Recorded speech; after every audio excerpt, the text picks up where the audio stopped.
ទឹកដាក់នេះទឹកហើយញ៉ាំបាយដាក់ទឹកឲ្យស្រួលទឹកដាក់ចូលស្រួល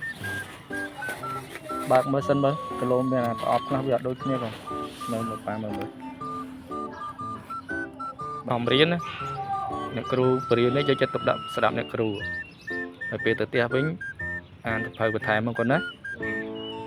នៅសាលាបរៀនទៅផ្ទះក៏គេអានថែមទៀតដែរហ្នឹងហើយបាយបាយតា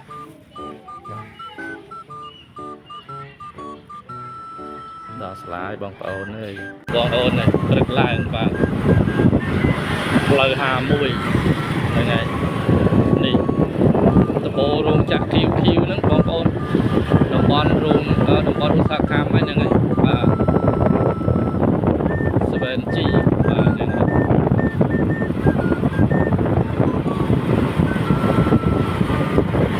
ឥឡូវបងប្អូនបន្ទាប់ពីទិញបាយហើយឥឡូវនេះខ្ញុំមកទិញនំញ៉ាំក្រោយបាយទៀតបាទមើលនំកងមួយមកនំកងបាទឃើញនៅឆ្ងាញ់នំកងស្រួយស្ញោកហ្មងខាំទៅមានបាយបងប្អូនឥឡូវទៅរកកន្លែងញ៉ាំបាយសិនដល់កន្លែងហើយបងប្អូនអើយបាទចូលដល់កន្លែងការងារហើយស្រឡាញ់ការងារណាបងប្អូនចាត់ទុកការងារដូចឆ្នាំងបាយចឹង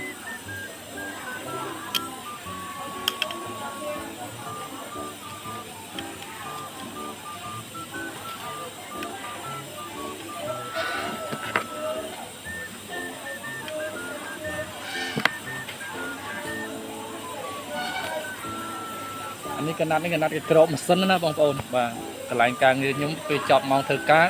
គឺគេយកកណាត់ហ្នឹងមកក្របម៉ាស៊ីនហើយដោះអាវក្តៅស្អុះ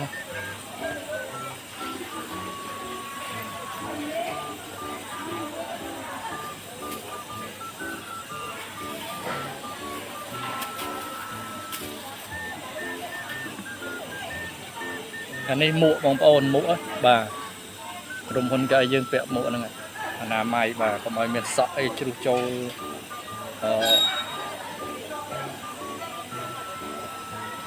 ខោអាវគេចឹងណាបងប្អូនបាទហ្នឹងហើយពេលព្រឹកឡើងបងប្អូនបាទមិនទាន់មកជុំគ្នាទេបាទតែម៉ោង6:30ទេអរគុណបងប្អូនជម្រាបលា